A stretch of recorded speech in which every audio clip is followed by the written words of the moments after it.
Donc juste en 2 mots, Eva, après des études en histoire de l'art, un master en commissariat d'exposition, un passage bref chez Red Shoes, une maison de production fondée par Olga Rosenblum, dédiée au film et à la vidéo d'artistes. Eva a fait une rencontre qui, je pense, a été capitale dans son parcours avec Koyo Kuo, la fondatrice d'un lieu, d'un projet assez exceptionnel à Dakar, la Raw Material Company, centre d'art, école expérimentale, restaurant. Je pense que Eva nous en parlera plus en détail. Eva intervient et enseigne en école d'art à la Villa Arson, au MoCo.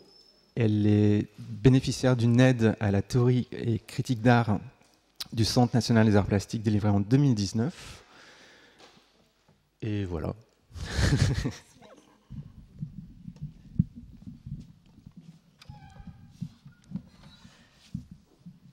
Et peut-être simplement, Maxime annonçait du détail, pas exactement en détail, mais en quelques mots. Dans une école d'art, la place de l'histoire de l'art est particulière. Parce qu'on l'enseigne, évidemment, mais qu'on est aussi quand même dans un lieu où l'histoire de l'art, d'une certaine façon, se fait. Elle se fabrique, puisque c'est un lieu de production. Et je pense que pour nous, enseignantes en histoire de l'art, cette double existence, elle nous oblige. Et elle nous oblige à penser vraiment une porosité entre l'histoire de l'art qu'on raconte, celle qu'on enseigne, l'histoire de l'art qui s'est faite, et l'histoire de l'art en train de se faire sur ce lieu même. Ça nous oblige, je pense, à faire passer un peu de cette plasticité de l'histoire de l'art en train de se faire à l'histoire de l'art telle qu'on la raconte. Et il me semble que Eva, justement, le titre lui-même qu'elle a choisi pour sa conférence, j'aime beaucoup que ce soit un titre en un seul mot. C'est la première fois que je présente une conférence qui tient en un mot, ce titre, donc alterné. Il me semble que par son approche, par son point de vue aussi, c'est-à-dire à la fois de commissaire, de chercheuse et d'enseignante, elle peut nous permettre de nourrir une réflexion sur qu'est-ce que c'est que ces récits qu'on transmet ? Qu'est-ce qu'on reproduit ? Qu'est-ce qu'on pourrait sans doute déplacer ? Qu'est-ce qu'on pourrait sans doute réinventer ? Et je m'en tiendrai là et je lui céderai sa parole, non sans avoir ajouté que je suis très très heureuse qu'elle soit là et qu'on puisse l'écouter aujourd'hui. Prendre le micro. Voilà. Alors, merci beaucoup Maxime et Nina. Merci aussi aux interprètes. Et merci à Toux d'être là sur ce temps de midi qui demande une concentration particulière. Au vu de la scénographie du lieu que je ne connaissais pas encore, j'ai privilégié de garder la lumière pour vous voir et que ce soit un peu plus humain, aussi parce que vous mangez. Donc on verra un petit peu moins bien les images, mais de toute façon il y en a peu. Et au moins vous me verrez et je vous verrai. Et j'ai privilégié aussi de faire debout, parce que j'ai l'impression que c'est très grand, que vous êtes très loin de moi, et que du coup j'aurai plus d'énergie, que ça portera plus, et que physiquement ce sera plus intéressant. Je m'assierai peut-être un moment, parce que j'ai des règles très douloureuses, et je suis pas sûre de tenir le coup pendant 1 heure, enfin 40 minutes. Voilà. Je vais juste reprendre, me raccrocher à ce que Nina... Et moi aussi, je suis ravie d'être là et vraiment merci pour cette invitation qui était à la fois libre et avec des attentes un peu spécifiques de la part de Nina. Je vais tout simplement en fait lire la petite phrase que tu m'avais envoyée, qui a été la première mise en place d'une pensée pour moi de ce que j'allais vous raconter aujourd'hui. C'est souvent comme ça, c'est des mois avant, je pense que c'était à la rentrée en septembre, voilà. Et Nina m'a dit, je souhaiterais que les étudiants, les étudiantes se familiarisent dès leur rentrée à l'école avec d'autres façons de faire de l'histoire de l'art, d'autres manières de construire des récits. Et pour ce faire, je voudrais pour cela proposer une série d'invitations dont je fais partie. Donc c'est à ça que je réponds aujourd'hui. J'aurais pu vous parler d'un certain nombre de choses, mais je vais essayer de répondre à ça. Et Nina m'a précisé notamment un de mes travaux par lesquels elle m'avait rencontrée, parce que c'est aussi comme ça, finalement, on se rencontre à distance par des choses précises, qui est un texte que j'ai écrit au sein d'un livre que j'ai édité, et donc j'en parlerai tout à l'heure. Voilà, je l'ai choisi de l'inclure, puisque ça a été un peu notre mode de rencontre. Donc j'ai choisi ce nom alterné, ce verbe, Je vais vous expliquer un petit peu très bientôt pourquoi. Je l'ai un peu détaillé aussi dans le petit texte de présentation. Je vais commencer par dire une chose qui va nous mettre au cœur du sujet d'aujourd'hui, qui est que ce type d'intervention et d'invitation, ce format, ce cadre de la prise de parole, cette posture d'autorité, de prise de parole devant le public, qui certes n'est pas là de force, mais voilà, et déjà un récit, enfin une façon d'écrire, de construire le récit. On est dans un cadre assez codifié de l'autoreprésentation, où on vient parler en fait de son travail, du travail, un travail qui ne se fait pas là, qui ne se fait pas dans ça, qui est une sorte de performance, de prise de parole, un travail qui se fait dans des tas d'endroits, avec beaucoup d'autres personnes, ou au contraire dans une grande solitude, mais justement qui ne se fait pas dans cette relation-là. Et que ce type de récit, raconter son travail, c'est déjà un canon. Et qu'aussi être comme ça un petit peu le VRP de son travail, ce qui parfois est très difficile à beaucoup de gens qui du coup se retrouvent aussi exclus, qui ont plus de mal à parler de leur travail, c'est aussi un endroit d'écriture des récits. Donc je le dis déjà.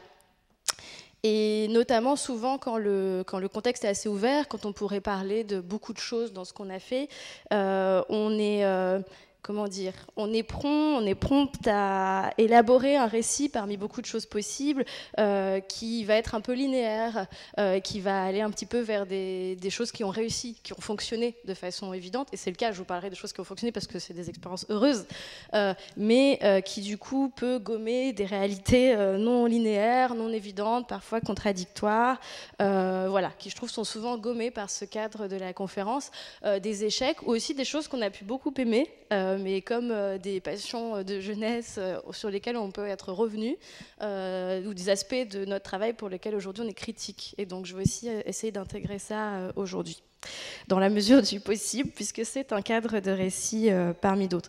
Je le précise que ça fait vraiment partie de mon travail. Ça, je vais vous donner un petit exemple. C'est quelque chose que j'ai essayé de mettre en place dans ces contextes de conférences depuis longtemps. Il y a plusieurs années, j'ai donné une conférence à l'INHA, donc l'Institut national d'histoire de l'art, qui est un endroit où j'avais fait en partie mes études. Et donc j'étais invitée par des anciens enseignants et enseignantes qui étaient ravis de m'inviter, et j'étais ravie d'y retourner pour parler à des personnes qui étaient encore étudiants et étudiantes de justement mon parcours dans le commissariat d'exposition et du fait que je sois devenue une curatrice qui avait une certaine reconnaissance internationalement. Donc il y avait comme ça un récit un peu de succès lié à ce passage par l'INHA qui m'était demandé.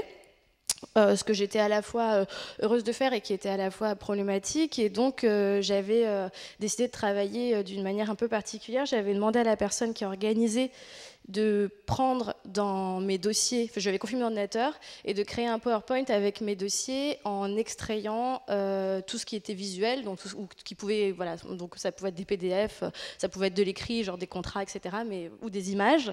Et en fait, elle a fait avec ça un PowerPoint avec un défilé aléatoire d'images, et tout simplement pendant 1 heure, j'ai essayé de suivre ce PowerPoint qui du coup allait vite et passait en revue, ce qui en fait a assez bien fonctionné dans la mesure où j'ai pu parler de tout ce que j'avais fait ces dernières années, de façon très dense, c'était assez épuisant, et en même temps ça montrait des aspects comme les fiches de paye, les déclarations URSSAF, etc., ou tout un tas d'autres choses, ou des à côté, des choses plus improbables, et surtout je n'arrivais pas à suivre aussi ce flux d'images qui est souvent un petit peu cette contrainte du PowerPoint. Donc c'est pour vous dire que ça fait aussi partie de mon travail et de la question de la déconstruction des récits. C'est pour ça que je commence l'introduction comme ça, même si c'est un peu méta du propos, mais voilà. Aujourd'hui, je vais aussi vous montrer très peu d'images et je reviendrai sur pourquoi.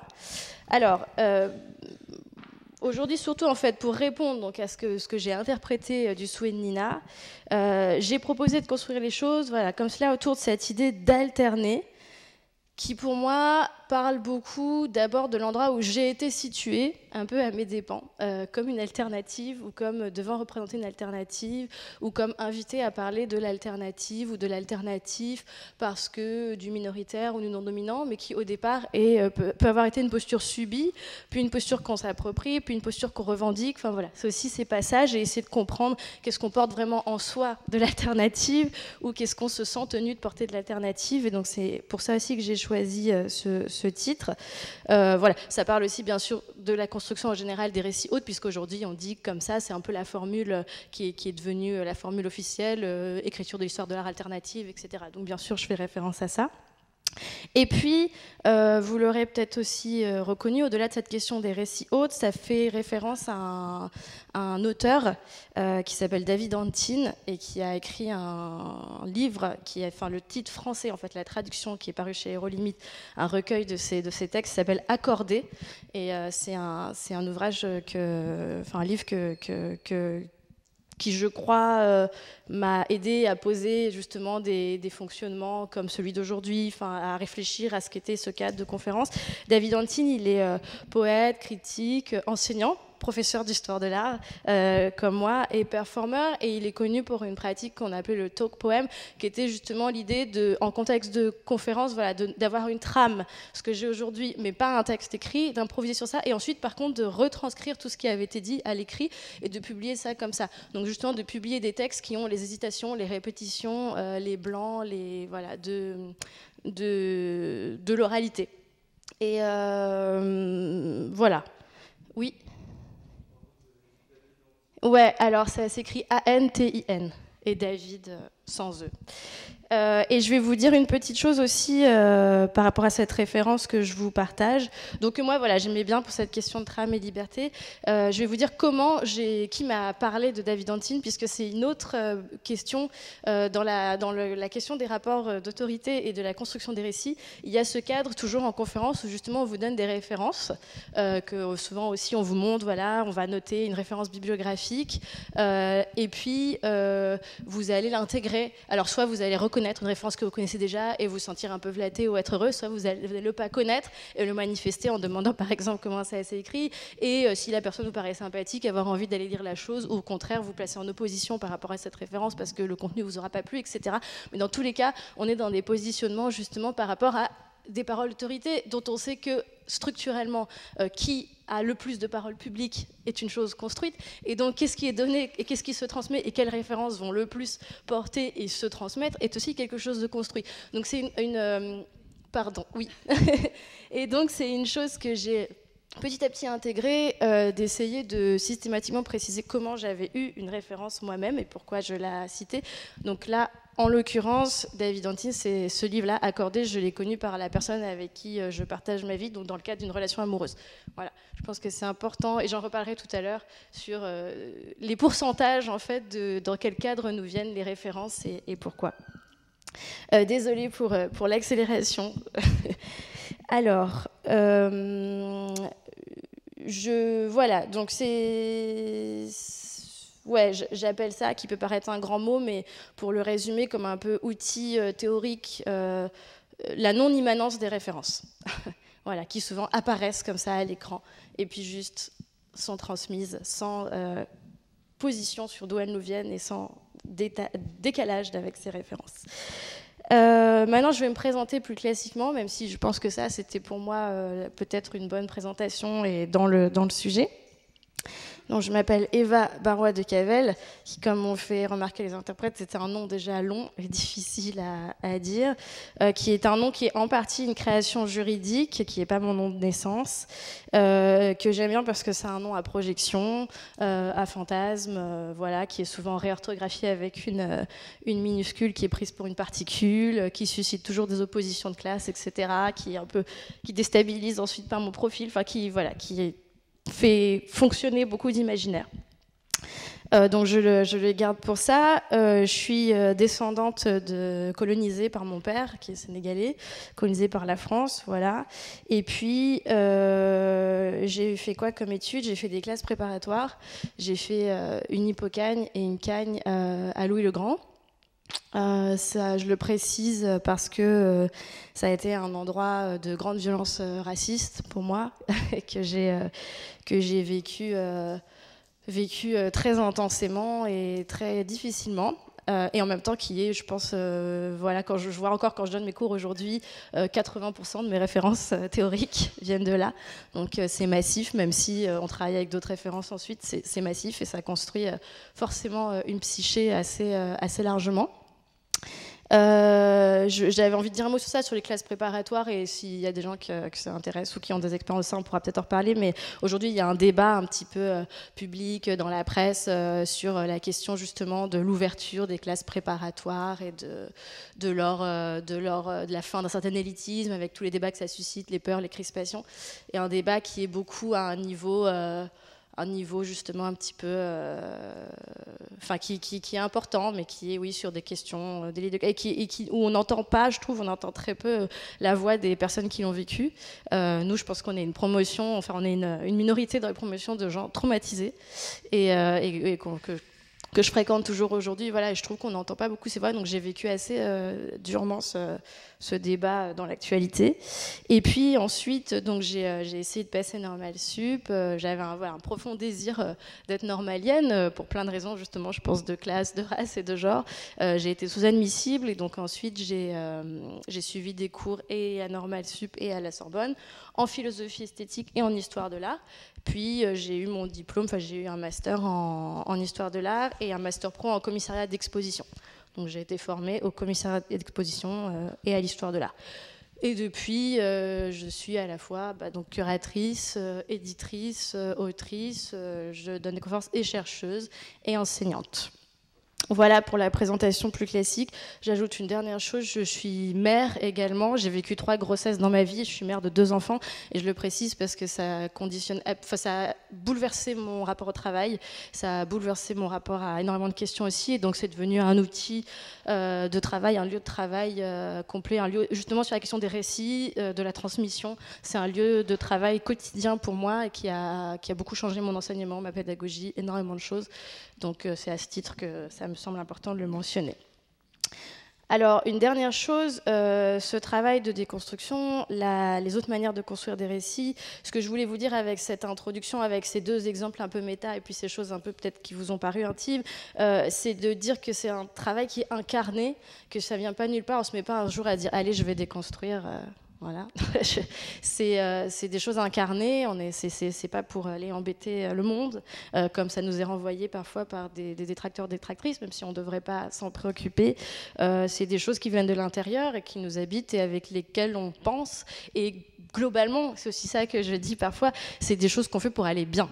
Le but profond, c'est aller bien, aller mieux, la santé mentale, aller bien physiquement. Donc des travaux qui peuvent paraître très théoriques, voilà, où les endroits où on les habite, ce qu'on fait, c'est des choses qui partent de là, et c'est ça que je voulais rappeler avec cette introduction. Par exemple, l'expérience que je vous racontais des classes préparatoires, où j'ai vraiment vécu des violences racistes qui aujourd'hui qui seraient condamnables au pénal, hein, d'ailleurs, dont j'ai plus très envie de faire le récit aujourd'hui, sauf si ça vous intéresse à un moment. Mais j'en ai fait par exemple un texte, j'en ai fait un poème que j'ai lu avec un artiste, Julien Creuset, que vous connaissez peut-être, au Centre Pompidou. Et c'est vrai que par exemple cette lecture, ça m'avait vraiment libérée de quelque chose, autant que plusieurs années de psychanalyse. Mais voilà, donc c'est des choses aussi importantes. Et pour dire que la pratique, voilà, elle se nourrit de ces choses-là. L'écriture, elle se nourrit de ces choses-là. Et ensuite, on les dépasse, on fait d'autres choses, on agit dans d'autres lieux. Et vous dire aussi que c'est pas forcément visible le travail. Je vais vous donner 2 autres petits exemples. Je fais partie 3 autres petits exemples. Je fais partie d'un groupe de travail sur cette question, encore une fois, de déconstruire les récits qui s'appelle le groupe de travail Parité et Diversité du Conseil national des professionnels des arts visuels, CNPAV, qui est en fait tout simplement un groupe de travail qui fait remonter à la ministre de la Culture ce qui se passe dans les écoles d'art ou ce qu'on peut observer dans le champ du monde de l'art contemporain sur ces questions-là. Et ça, c'est une tâche pas évidente parce qu'on est avec des gens qui ne parlent pas du tout le langage que je parle là et que beaucoup ne veulent pas scoltiner parce que ça veut dire travailler avec un gouvernement que ok, on n'aime pas, mais par exemple, c'est un endroit de travail qui est important pour moi et qui est vraiment, voilà, que je mets, qui est pas visible, puisque c'est des choses pas visibles. Je travaille aussi dans un groupe de travail féministe où on est anonyme pour se protéger à la façon des boys clubs, mais où je crois aussi on abat beaucoup de travail et on règle beaucoup d'affaires, notamment de harcèlement, etc., qui après passent au pénal. On conseille beaucoup de gens. Et puis, par exemple, à Nice, où j'enseigne, je dialogue avec un groupe créé par des étudiants et des étudiantes qui s'appelle Coucou Futur, qui réfléchit aussi à beaucoup de questions. Et je suis en dialogue avec eux. Donc ça, par exemple, c'est des choses que vous ne verrez pas, que vous ne verrez pas dans mon CV, et donc qui ne sont pas, pareil, forcément visibles dans ce qu'on présente de son travail dans une conférence, parce qu'elles n'ont pas lieu, tout comme il y a un secret médical, d'être rendu public. Mais du coup, je vous en parle là. Alors, pour aujourd'hui, sur Alterner, pour parler en fait, qui est une réflexion, cette question des récits, c'est une réflexion sur des questions de légitimité, des questions d'autorité, une réflexion sur en fait le canon, ce qu'on appelle le canon qui nous est inculqué. Et du coup, je voulais vous présenter ça aujourd'hui depuis 3 lieux, qui sont 3 physiquement lieux où je travaille, mais qui sont 3 lieux de réflexion. Et vous allez voir, comme je vous disais, c'est aussi un petit peu un parcours critique et un peu chronologique, puisque ces 3 lieux, voilà, j'ai fait des choses par le passé que je ne ferai plus. Enfin, voilà. Et c'est aussi une réflexion sur ce que l'alternative, comme je l'ai annoncé dans le petit texte de présentation, peut parfois avoir de déceptif, parce que de cosmétique, parce que de superficiel, parce que c'est pas parce qu'on veut être une alternative que ça fonctionne, c'est pas parce qu'on veut faire de l'expérimental que ça fonctionne, voilà. C'est pas parce qu'on veut critiquer ou déconstruire qu'on y arrive. Donc ça parle aussi un peu de ça. Mais bien sûr, ça parle aussi d'expériences heureuses où il m'a semblé que construire d'autres récits se passait bien et émancipait vraiment et faisait du bien. Alors le premier lieu, c'est un endroit, Maxime en a parlé en introduction, vous allez comprendre ce que vous voyez bientôt. Je décale volontairement un peu les images de ce que je dis parce que sinon on est sur quelque chose de très consommateur où voilà, on est un peu détaché de la parole et où je vais vous expliquer ce qu'est ce livre. Mais donc donc Raw Material Company, c'est un lieu physique, une maison à Dakar, au Sénégal, dans un quartier qui s'appelle Amitié 2, qui est une villa privée qui a été achetée par une femme donc, qui s'appelle Koyo Kuo, qui est une ancienne banquière devenue curatrice, qui est suisse-camerounaise. Koyo était passionné d'art voilà, avant, et puis un jour a décidé d'ouvrir son centre d'art avec ses fonds propres, puisqu'il faut aussi imaginer, situation qui est toujours difficile à conceptualiser pour des Français et des Françaises, que dans beaucoup de pays du monde, en France, le bailleur principal de l'art, c'est l'argent public, c'est l'État. Que ce soit pour les écoles, pour les musées, etc. Un pays comme le Sénégal, le budget alloué à l'art, c'est 0. Donc toute initiative culturelle relève du privé. Ce qui forcément va changer complètement la physionomie du monde de l'art et des institutions artistiques. Ça, il faut déjà juste comprendre ça, parce que sinon on compare des choses qui ne sont pas comparables. Et donc Raw Material, c'est un lieu voilà, qu'elle a créé avec, n'étant pas historienne de l'art, étant dans une autre géographie, avec voilà, beaucoup de liberté et assez peu de contraintes, puisque c'était ses fonds propres. Et voilà, elle a essayé de s'associer avec pour quand même essayer justement de faire un travail auprès du ministère. Elle a essayé de s'associer en fait avec l'école des arts. Ça n'a pas fonctionné. Donc c'est vraiment devenu une initiative purement personnelle. Donc en même temps, elle était très libre de son initiative. Et moi, j'avais découvert ce lieu à distance, et bien sûr, pour des raisons autobiographiques que vous avez compris, j'étais jamais allée au Sénégal, et je voulais aller au Sénégal pour la première fois en ayant quelque chose à y faire, notamment du travail. Je voulais pas y aller comme touriste ou comme voyageuse ou je ne sais quoi. Donc j'ai débarqué là en postulant, spontanément, en demandant si je pouvais venir. Elle m'a proposé de faire une résidence en tant que jeune curatrice, puisque je venais d'être diplômée en commissariat d'exposition. Donc j'ai dit ok, je suis partie pour 6 mois. C'était ma première fois au Sénégal. Et au niveau professionnel, ça a été un endroit extrêmement émancipateur parce que j'étais très libre, je me décrochais de justement tout mon enseignement académique lié à Normal Sup, à l'histoire de l'art à la fac, à l'histoire de l'art que j'avais reçu à la Sorbonne et à l'INHA. et que je pouvais commencer à travailler vraiment, et que ça correspondait aussi à un choix que j'avais fait, qui était mes premières expériences de travail. En fait, et c'est le cas pour beaucoup de personnes qui sortent de formation en histoire de l'art, voilà, c'est des stages en galerie. Et les stages en galerie, c'est tout de suite être confronté à la vraie violence du monde du travail, quoi, le choc est rude. Et donc, je n'avais jamais voulu faire ça. Et donc, j'avais en effet eu une première expérience dans un espace indépendant, alternatif, qui était un espace qui s'appelle 13, au sein duquel je travaillais pour Olga Rosenblum, donc, et Red Shoes, qui était une maison de production. Donc c'est un endroit où je me sentais déjà bien, mais ça c'était un choix qui n'était pas simple non plus, parce que ça posait déjà des questions économiques par rapport au travail en galerie, etc. Et donc finalement je me suis retrouvée à Dakar. Et ce lieu que j'ai vécu comme extrêmement émancipateur, extrêmement heureux à plein de niveaux, j'ai aussi petit à petit pris la mesure d'un certain nombre de ces dysfonctionnements. Et je vais vous raconter un petit peu ça. Alors, bien sûr, aussi pour moi, personnellement, la rencontre avec le Sénégal de cette manière-là, elle a été assez brutale, parce que sur cette question des récits de soi, justement, des récits qu'on fait de soi, des récits qu'on entend de soi, et des endroits où on est placé, moi, on m'avait toujours dit, enfin, des Blancs m'avaient dit, et des Blanches, il faudra que tu ailles au Sénégal, tu vas justement avoir une part de ton récit manquant. Or, je n'ai pas eu une part de mon récit manquant. Je suis arrivée, j'étais juste une étrangère, de façon très très claire, à plein de signes physiques. Et le Sénégal m'a paru un pays très très codifié, etc. Donc je me sentais. Donc ça a été très difficile.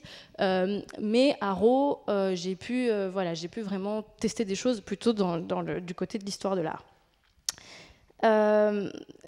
Et puis petit à petit, alors que le lieu a pris aussi vraiment, a eu du succès, parce que j'ai travaillé pour Raw de 2013 à 2018, et le lieu a vraiment gagné en ampleur. C'est devenu une résidence, un restaurant, une galerie, une maison d'édition, etc. Et on a créé donc une école expérimentale. Et cette école, c'était un souhait et de la direction et de l'équipe de justement un peu installer un format qui était peut-être celui que j'avais vécu, qui était de pouvoir accueillir tout le monde, des jeunes artistes, des jeunes curateurs et curatrices dans ce lieu, et qui puissent se former à des choses et réfléchir à ce qu'était normalement l'enseignement plus classique qui leur avait été donné, ou au contraire des personnes qui étaient complètement autodidactes puissent en former d'autres, etc. Donc on a créé cette école, la Raw Academy, et si ça vous intéresse, sur le site de Raw, je vous invite à voir, vous verrez les sessions, qui les a organisées, comment ça se passait. Et c'était à la fois, pareil, très heureux de créer cette école expérimentale, etc., et en même temps un peu déceptif. Donc je vais vous dire de niveau pourquoi le centre d'art et pourquoi il y avait des problèmes. D'une part parce que quand un centre d'art comme ça, situé comme l'alternative, parce qu'il n'est pas en Occident, parce qu'il a un discours antiraciste, parce qu'il porte d'autres choses, d'autres références, d'autres artistes, une autre histoire en fait, commence à avoir un regard international et du succès, et ben malheureusement, il développe un management, comme on peut le voir dans beaucoup de nos centres d'art occidentaux, c'est-à-dire un management ultralibéral, violent et misogyne. Et c'est ce que j'ai vu pour ce lieu. Donc c'était dur, et c'est d'autant plus dur que vous êtes dans un discours très schizophrène d'un lieu qui a absolument la façade du care, du féminisme et de l'antiracisme, et qui ne tient pas à ses engagements. Donc ça, c'est assez douloureux à vivre. Et l'école, un peu de la même manière, l'académie, à la fois fonctionnait bien sur des choses, à la fois était vraiment dans une cosmétique de ce que serait l'expérimental. Donc on va faire les cours dehors, on va se mettre en cercle, on testait des choses. Les enseignés, ceux qui sont normalement enseignés vont devenir les enseignants. Alors tout ça marche à certains égards, et puis en fait parfois ne marche pas quand justement on ne pose pas les questions jusqu'au bout et qu'on reste dans des postures d'autorité, parce que quelqu'un qui vient, qui est un artiste connu ou qui est ceci, va garder sa posture de pouvoir et d'autorité, même si d'un coup il passe comme l'enseigné. Et si on ne se pose pas ces questions jusqu'au bout, en fait, qui a l'argent, qui a le pouvoir, qui est plus connu, qui pourrait prendre des gens en stage, qui pourrait les faire venir, qui pourrait ceci, les questions demeurent. Et donc je trouvais qu'on n'arrivait pas à dépasser ça. Mais ça a été une expérience vraiment super pour ça, parce que ça m'a obligée à pousser ces réflexions très loin et voir que ce n'était pas juste déconstruire les récits, on va dire, d'un point de vue... on pouvait, par exemple, enseigner des choses très belles sur des choses pas connues, les partager, etc., mais garder des cadres qui me semblaient pérenniser des types de récits justement fondé sur des critères de pouvoir structurel qui ne bougeaient pas.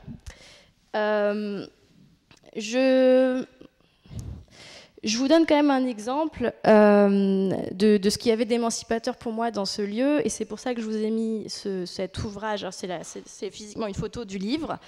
Livres qui sont en fait les actes de colloque, d'un colloque que j'ai organisé, qui était une dernière chose que j'ai fait à Dakar pour le lieu, avant d'arrêter de travailler pour eux, qui était un grand colloque qui a eu lieu au Musée des civilisations noires, donc le nouveau musée, il est plus nouveau maintenant, mais de Dakar.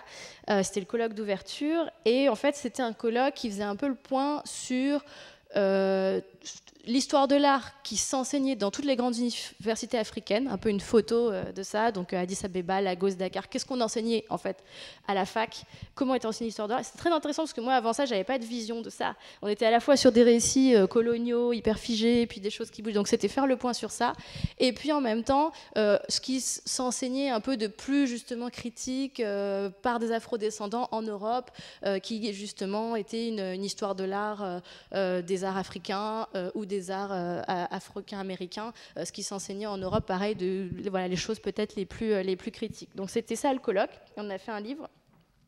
Et donc ça, c'était une expérience assez heureuse, justement. J'aime beaucoup cet ouvrage, même si il y a des textes très hétérogènes, etc. Mais comme toujours dans un colloque comme ça. Et j'ai publié, moi, un essai dans cet ouvrage, qui est le texte par lequel Nina m'a connue et proposé d'intervenir aujourd'hui, que je ne vais pas vous lire ou détailler. Je pense que du coup, vous avez peut-être l'ouvrage à l'école. Mais je peux vous raconter une petite chose qui se dit dans ce texte, qui explique beaucoup de choses. Je me suis retrouvée à travailler sur les œuvres d'un artiste qui s'appelle Issa Samb, qui est un artiste sénégalais historique, qui est décédé depuis, que j'ai connu à l'époque, qui était déjà vieux quand je suis arrivée à Dakar, qui est un artiste qui a été très engagé dans tous les mouvements, les luttes mai 68 à Dakar, contre le gouvernement Senghor, etc. Quelqu'un qui a eu un travail collaboratif, qui a un lieu à Dakar qui s'appelle la Cour Jules Ferry, qui depuis a été vendu, et qui avait un atelier, en fait, un lieu de travail collaboratif qui s'appelle Laboratoire Agitart. Enfin bref, voilà, quelqu'un d'assez fondateur à Dakar. Et Issa, justement, était juste dans ce moment où il y avait un regard international. En fait, son travail avait été montré à la Documenta, à Cassel. Et donc, il y avait des tas de gens en Angleterre, en Suède, en Allemagne, qui disaient « Ah oui, voilà, ça, par exemple, il faut absolument qu'on l'intègre au canon de l'histoire de l'art occidental ». Donc, on travaillait sur une grosse monographie qui est sortie de son travail, avec des textes de chercheurs, réunir, fixer à l'écrit tout ce qui s'était dit, tout ce qui avait été fait, faire des photos de tous les objets conservés. Donc vraiment cette pulsion conservatrice occidentale. Et donc nous, RAW, on était mobilisés sur ça parce qu'on avait accès, en fait, Koyo était la légataire des pièces d'Issa. Donc on a fait ce travail énorme d'envoyer les pièces en Suède, de faire les photos, de faire la monographie.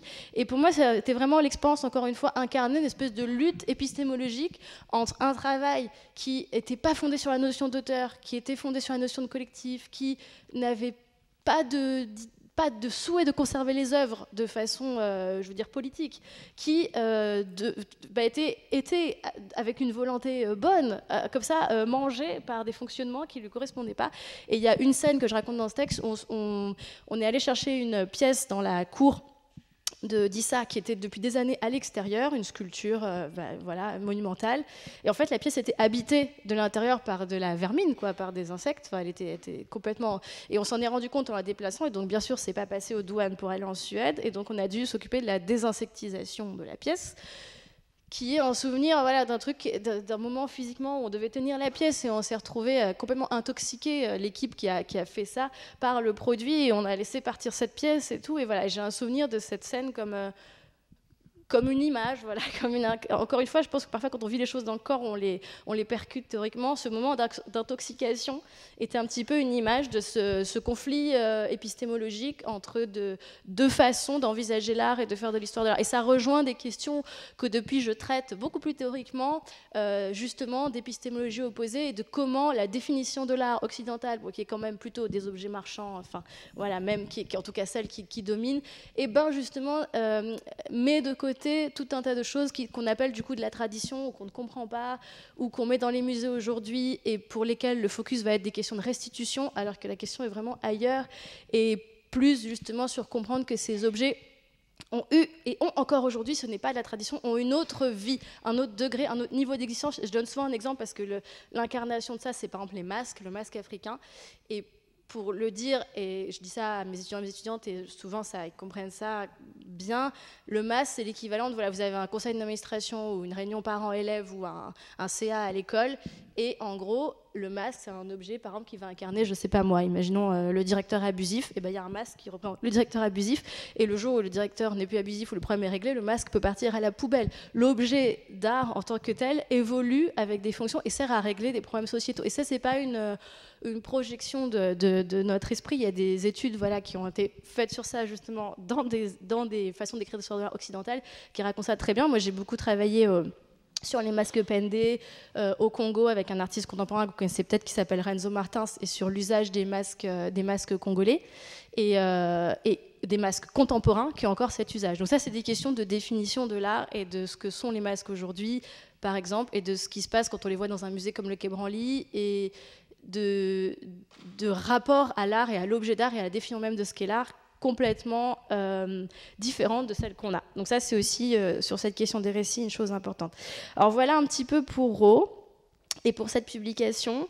Maintenant, je vais vous parler d'un autre endroit. Et voilà, vous n'allez pas comprendre tout de suite pourquoi je vous montre cette image, mais je vais vous expliquer. Donc un autre endroit aujourd'hui que... Oula, par contre, c'était... Ah non, on a commencé en retard, c'est ça? On a commencé à 12h20, donc ça va. Ok, c'est bon, du coup je tiens le timing. Alors un autre endroit aujourd'hui où je travaille beaucoup, donc c'est les écoles d'art. Et en fait j'ai fréquenté beaucoup d'écoles d'art sur quelques années parce que avant d'enseigner de façon un peu plus pérenne, j'étais très souvent invitée plutôt pour faire des workshops, des jurys, des conférences, comme aujourd'hui. Voilà, et donc, en Belgique et en France, j'ai comme ça un peu sillonné finalement les écoles d'art françaises. Puis j'ai enseigné 1 an à Lyon, aux Beaux-Arts, où là, je faisais un remplacement d'1 an.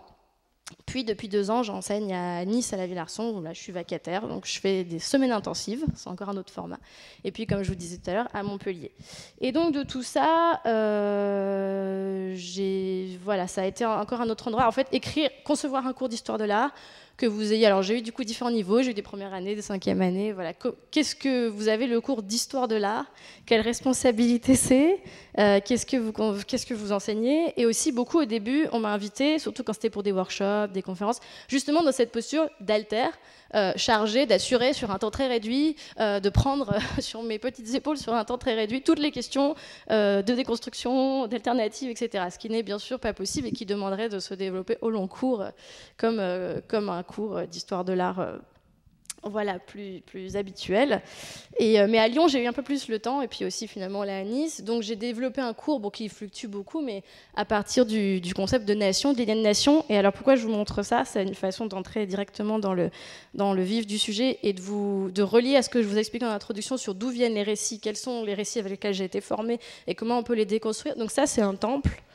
Bien connu, des gens qui ont fait du voyage touristique en Asie du Sud-Est. Là, je vous ai juste mis ce que vous trouvez quand vous faites, c'était hier, quand vous faites une recherche Wikipédia. Et en fait, c'est assez parlant, le vocabulaire, voilà, merveille menacée, il y a toujours ces idées de protection, tout ça. Donc vous allez voir, je trouvais qu'en fait, c'était assez parlant. Donc Angkor Wat, c'est un temple indonésien. Et Angkor Wat, comme Borobudur, comme d'autres temples... de nos anciennes colonies françaises, donc à l'époque Indochine, sont des temples qui ont été excavés de la jungle au moment de la période coloniale, vraiment reconstitués morceau par morceau comme un puzzle, et de façon d'ailleurs assez erratique, pour devenir les emblèmes nationaux des pays colonisés, de façon très impulsée par les instances colonisantes. Et c'est le cas d'Angkor Wat. Et c'est devenu en effet le symbole du pays, sur les timbres, etc. Et en même temps qu'il se passait ça, et là je ne sais pas si vous arrivez à lire cette image, qui est une carte postale de 1931, et je pense que si vous regardez le premier plan, vous voyez qu'on n'est plus en Indochine en 31, mais on est à Paris. C'est l'exposition universelle de 31, et c'est la réplique, la maquette, mais taille réelle, visitable, du temple d'Angkor Wat. L'exposition de 31, l'exposition universelle de 31, je ne sais pas si vous savez bien ce que c'est historiquement. Normalement, on aura bientôt... faite par notre nouveau ministre de la Culture, une grande exposition au Palais de la Porte Dorée sur le sujet, qui est vraiment une de ces dernières grandes expositions coloniales avec toutes ces problématiques et qui la France peine vraiment aujourd'hui à historiciser justement. Et pour vous montrer, pourquoi je vous montre cette réplique-là, parce que pour vous dire que les expositions universelles, toute la série des expos universelles, et ce qui se passe dans les colonies marche main dans la main de l'écriture, en fait, d'un fonctionnement du musée moderne, d'une écriture du musée moderne, l'histoire de l'art moderne. Les premières expositions monographiques d'hommes blancs, c'est dans les expos universelles, par exemple, etc., etc. Tout un tas de fonctionnements aujourd'hui très intégrés naissent des expositions universelles et naissent en même temps que se fait cette reconstitution des temples dans les colonies. Alors, il y a une chose que dit un historien, c'est pas moi qui le dis, un historien qui s'appelle Benedict Anderson, que j'aime beaucoup, qui est américain, mais qui a grandi en Indonésie, qui dit que ça a servi l'entreprise coloniale à 3 niveaux, en recréant ces temples, en patrimonialisant. On a montré la déchéance des colonisés, qui ne s'occupaient plus de leur temple. On a montré le rôle vertueux de la colonisation, et on a pris le pouvoir sur le savoir enseigné. Mais surtout, on a mis en place tout un tas d'outils, et notamment l'espèce d'obsession préventive, la restauration, enfin, les outils de l'histoire de l'art aujourd'hui, du patrimoine, la captation de détails. Et pourquoi je montre ça? Parce que moi, j'ai appris l'histoire de l'art avec ça. C'est-à-dire que, et c'était le cas aussi de mes amis qui étaient à l'école du Louvre, pour devenir conservateur du patrimoine, on regarde des centaines de diapositives d'Angkor Wat, ce temple-là, et de Borobudur, et vous avez votre diplôme si vous êtes capable, en reconnaissant la forme d'une oreille, de dire de quelle date, de quand date ce caillou, si c'est de quand le temple, enfin quelle époque, quel règne religieux, voilà. Donc ça, aujourd'hui, on devient conservateur du patrimoine, donc on peut après diriger, je sais pas, le centre Pompidou, parce qu'on est capable de reconnaître ça. Et en fait, ce lien-là, ce récit-là, il n'est pas fait. Il est fait par quelques historiens et historiennes, mais globalement, ce lien-là, il n'est pas fait. Et ça, je pense que c'est une des meilleures façons, même si je sais que c'est un peu conceptuel, un peu lourd, un peu théorique, de vous expliquer mon travail, où j'essaye de, comme ça, faire rentrer en tout cas des parties du récit qui manquent et de mettre en relation ensemble des choses qui manquent et qui font qu'on n'avance pas en partie sur pourquoi on a des frustrations sur les récits, etc., qui se jouent sur des choses comme ça. Voilà. Et donc, en fait, de comprendre ce qui valide, les types d'apprentissage, les types de récits qui valident, mais sans qu'on dise en fait comment ces temples ont été recréés, même sans qu'on dise qu'ils ont été recréés, c'est un problème. C'est un problème déjà scientifique, mais en fait, c'est un problème ensuite sur justement comment l'histoire de l'art est perpétuée et enseignée. Je vous montre ça plus pour la curiosité, pour vous faire comprendre ce que c'est ces temples. Alors voilà un petit peu pour mon travail dans les écoles. Très brièvement, je parle de beaucoup de choses dans mon cours, mais par exemple de ça. Et oui, sur cette pulsion classifiante, je voulais vous raconter. L'année dernière, j'ai eu la chance justement de travailler au musée de l'immigration sur un tout autre projet. Et on m'a sorti des objets qui sont normalement pas visibles du public, qui sont dans les réserves et qui sont très beaux, hein, d'ailleurs, qui sont un peu entre objets d'art et objets de design, qui sont des vitrines photographiques avec des milliers de photos de tout ce qu'en fait les colons ont classifié. Par exemple, il y a 150 bananes différentes, 150 feuilles de bananes différentes en photo dans des caissons lumineux. Et on voit, et c'est des objets en fait qu'il faut montrer, qu'il faut ressortir, parce qu'on voit un petit peu à la fois l'espèce d'émerveillement, je sais pas, de quelqu'un qui voit ça qui doit faire ce travail, et puis en même temps cette bizarre idée de conservation qui passe aussi par conserver comme ça tout le vivant. Enfin, je sais pas. C'est des objets un peu étonnants, et je pense qu'ils devraient vraiment reprendre leur place aussi dans les musées. Voilà, j'ai fini un peu pour l'école. Je voulais juste ajouter une chose qui est aussi dans ma façon d'enseigner, comme je vous l'ai montré au début, au-delà du contenu du cours qui brasse ce genre de choses sur comment faire de l'histoire de l'art différemment. Il y a toutes ces questions donc un peu plus méta, comme la question des références, voilà, non immanentes. Et donc, quand pour mon cours, je m'en suis rendu compte, j'ai fait des petits pourcentages, mais voilà, comme je vous le disais au début, une partie des références que je donne à mes étudiants, une grosse partie, c'est la prépa, puis c'est l'école d'art, puis la dernière, assez étonnamment, j'ai vu quand même un bon 30%, c'est les relations amoureuses. Et en fait, je me suis dit, c'est pas étonnant, j'ai aussi un peu demandé à mes étudiants et mes étudiantes, comment vous les obtenez justement vos références littéraires, ils viennent d'où, et livres que vous lisez. Donc on a fait aussi un peu des petits pourcentages comme ça. Et finalement, la relation amoureuse, c'est là qu'on voit que c'est aussi un lieu de pouvoir, parce que voilà, il y a aussi ce truc de ah tiens, tu vois, lis ce livre et tout. Voilà. Donc c'est pas anodin ce pourcentage-là, je trouvais. Voilà, mais c'est un petit geste parmi des dizaines d'autres que je suis en train un peu de théoriser aussi, enfin en tout cas de poser à l'écrit pour les partager, tout ça, qui aujourd'hui occupent le cours et que je mets en place de façon collaborative avec les personnes que j'ai la chance d'enseigner. Dernière chose, et c'est la photo que j'avais choisie pour présenter le truc, qui n'est jamais évident de mettre une photo de soi, mais je vous expliquerai pourquoi. Donc ça, c'est un travail plus récent qui est très lié à ce que je viens de vous expliquer avant, là, en vous montrant les temples et ce dont je vous ai parlé au musée de l'immigration. Donc j'ai eu une bourse de recherche curatoriale du CNAP, le Centre national des arts plastiques, en 2019. Je vais finir avec ça. Le CNAP, c'est une institution assez complexe à présenter parce qu'historiquement, qui a été beaucoup de choses, mais qui, en gros, a en partie une collection de 120 000 œuvres qui sont des pièces achetées par l'État depuis la Révolution française. Et c'est des pièces qui sont, par exemple, tout ce que vous avez dans l'espace public, la statuaire publique, des choses que vous avez dans les mairies, mais aussi des choses que vous avez dans les grands musées, et puis beaucoup de choses qui sont dans des réserves aussi. Et ça donne un certain paysage, voilà, d'une part de l'histoire nationale, de ce qu'a acheté la France, et de ce que des instances qui ont été la direction des Beaux-Arts, enfin tout un tas d'instances ont jugé bon d'acheter et de soutenir. Donc c'est une collection très intéressante pour ça. Et le CNAP, vous connaissez aussi d'autres manières parce qu'ils éditent par exemple ce petit guide sur les résidences pour les artistes. Enfin voilà, le CNAP fait aussi tout un autre travail que je ne vais pas vous présenter aujourd'hui, mais qui est très important et qui est à d'autres endroits. Pour revenir sur le projet, donc moi cette bourse existe depuis quelques années et proposait plutôt, enfin il y avait beaucoup de recherches antérieures passionnantes qui prenaient plutôt des focus, par exemple la place des femmes dans la collection, l'Algérie dans la collection, voilà, donc qui soulevaient justement parfois des questions d'histoire nationale ou des questions plus, voilà, qu'il faut se poser aujourd'hui sur la collection. Et j'ai proposé de prendre plutôt l'ensemble de la collection, les 120 000 œuvres, donc c'est compliqué. Après, il y a beaucoup de choses qui sont des copies des mêmes œuvres, il y a du design, il y a beaucoup de choses. Et de regarder plutôt des ensembles, des moments, et justement, qu'est-ce que ça voulait dire être une collection nationale. Par exemple, je vais vous donner un exemple.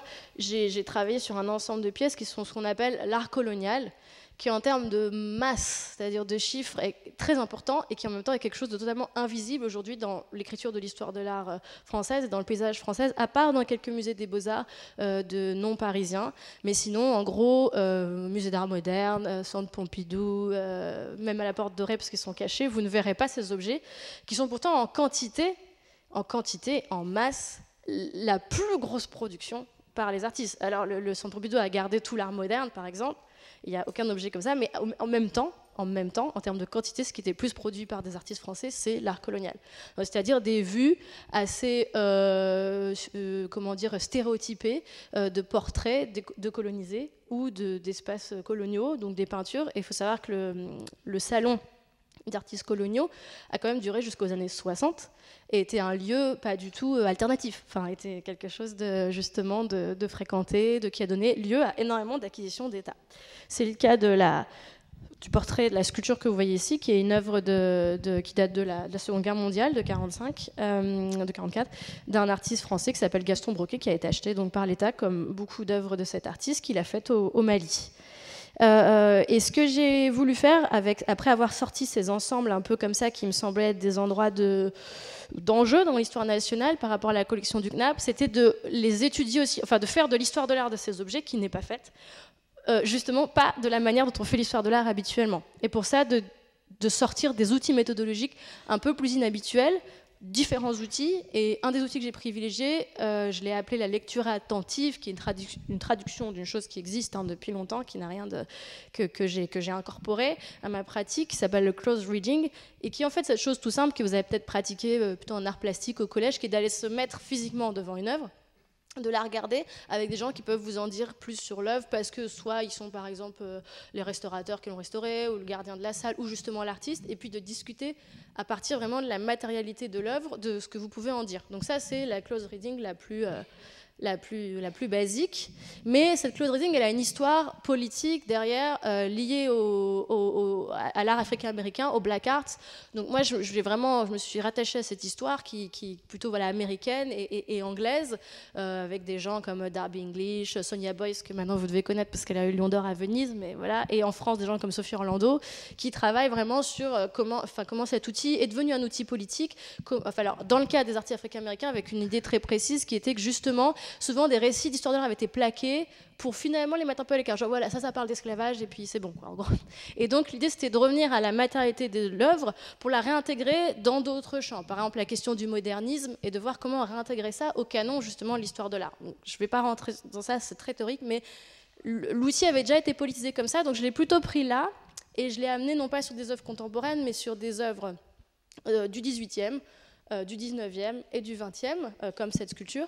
Par exemple, j'ai travaillé sur une pièce de 1878 qui est le portrait d'un Inuit qui a été recruté par des Danois et qui a été exposé au jardin d'acclimatation dans les zoos humains, donc en 78, et qui est reparti ensuite au Groenland.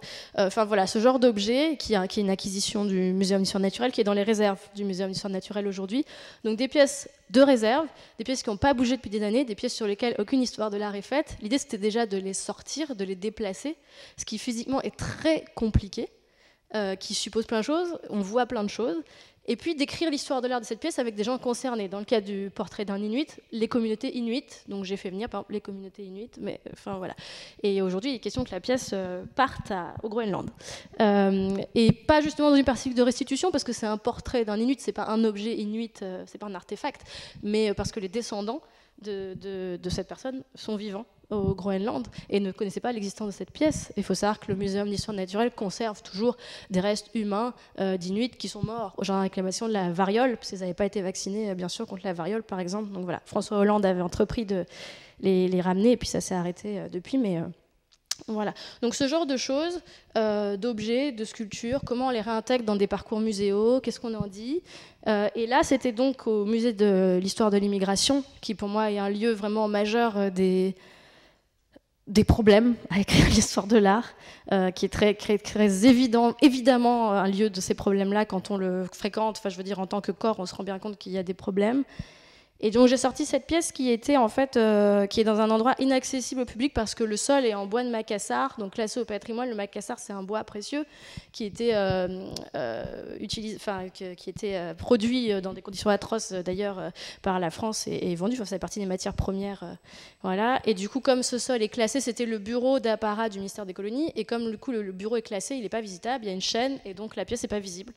Elle a été achetée quand elle a été faite, donc en 1945, et elle est là depuis. Elle n'a pas bougé. Et elle était vraiment avec une couche de poussière comme ça. Et alors, d'une part, on a beaucoup avancé scientifiquement, puisqu'on a presque identifié qui est la femme sur ce portrait. On partait de zéro quand j'ai sorti la pièce. Donc, en termes d'écriture de l'histoire de l'art, il se passe des choses à un niveau scientifique. Mais aussi, de la sortir, il s'est passé beaucoup de choses. C'était un moment assez intense émotionnellement avec toute l'équipe du musée et puis des gens qui avaient des liens à la pièce beaucoup autres. Par exemple, j'ai invité des retraités de Commercy, donc, qui sont des passionnés de Gaston Broquet, donc le sculpteur, parce que c'est un sculpteur de monuments aux morts très fameux, et ils ont des monuments aux morts dans leur village et ils adorent, donc ils sont venus parce qu'eux étaient des fanats de Gaston Broquet, ils connaissaient toute la vie du sculpteur, donc eux étaient capables de m'expliquer pourquoi il était parti au Mali, ce que je n'avais pas identifié, et en même temps eux étaient complètement loin des questions postcoloniales, etc. Donc c'était très intéressant dans le dialogue. Enfin voilà, donc c'est ce genre de choses que j'essaye de faire, et on produit comme ça ensemble un savoir sur les objets. Et j'ai mis cette photo parce que en fait, c'est rare que je me vois en photo, je ne suis pas sur les réseaux, etc. Et en fait, j'ai vu cette photo, j'étais très émue parce que je sais pas, je trouve qu'on voyait peut-être toutes les questions que je posais à cette sculpture qui n'avait pas à me répondre, et beaucoup de questions personnelles et beaucoup de choses. Et que c'était un moment assez important pour moi ce jour-là. Et ce qui s'est passé. Donc voilà, j'ai mis cette photo pour ça. Je crois que j'ai fini et que c'est à peu près correct sur le timing.